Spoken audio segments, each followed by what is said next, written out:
As a child, Yasuo often believed what the others in his village said of him. On the best days, his very existence was an error in judgment. On the worst, he was a mistake that could never be undone. Like most pain, there was some truth to it. His mother was a widow already raising a young son, when the man who would be Yasuo's father blew into her life like an autumn wind. And just like that lonely season, he was gone again before the blanket of Ionian winter settled over the small family. Even though Yasuo's older half-brother, Yone, was everything Yasuo was not, respectful, cautious, conscientious, the two were inseparable. When other children teased Yasuo, Yone was there to defend him. But what Yasuo lacked in patience, he made up for in determination.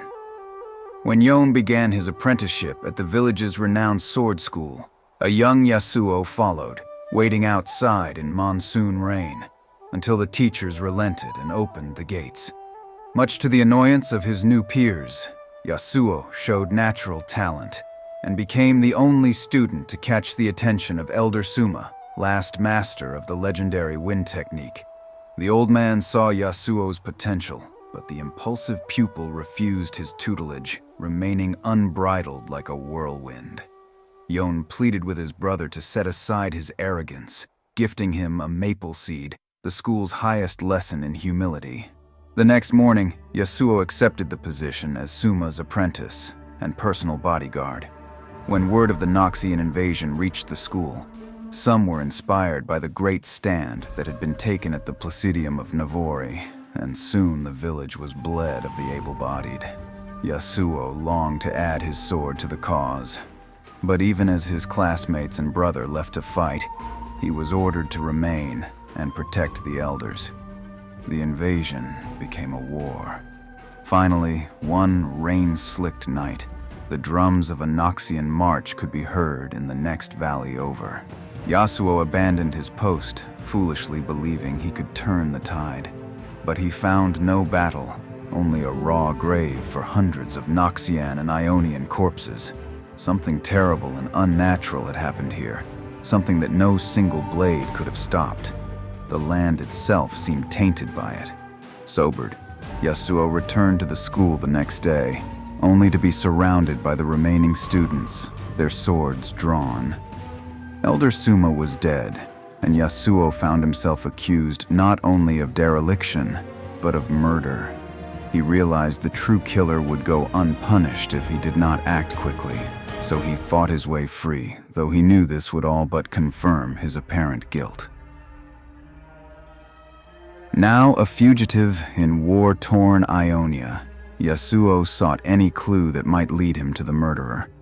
All the while, he was hunted by his former allies, continually forced to fight or die. This was a price he was willing to pay, until he was tracked down by the one he dreaded most, his own brother, Yone. Bound by honor, they circled each other.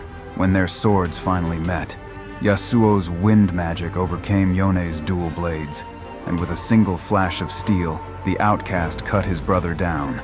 He begged forgiveness, but Yone's dying words were of the wind techniques responsible for Elder Souma's death, and that his brother was the only one who could have known them.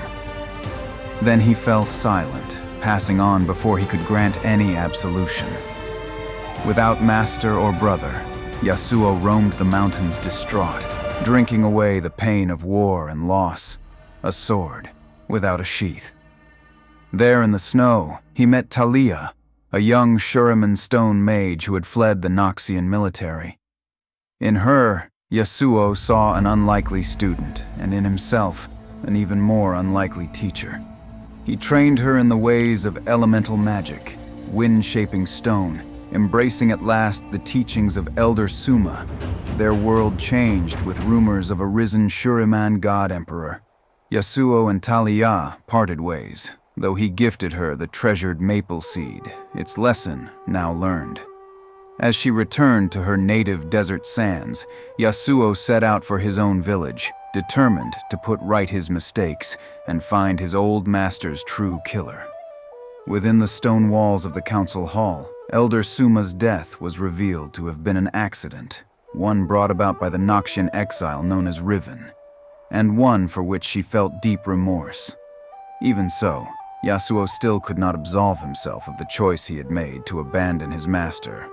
Or, worse yet, how that choice had ultimately led to Yone's death. Yasuo eventually journeyed to the Spirit Blossom Festival in Wehele, though he held little hope that its healing rituals would ease his heart. It was there he encountered a demonic creature that sought to devour him, an Azakana that fed on his pain and regret. Yet a masked intruder intervened, striking down the creature with righteous fury, and Yasuo realized he knew this man. It was Yone.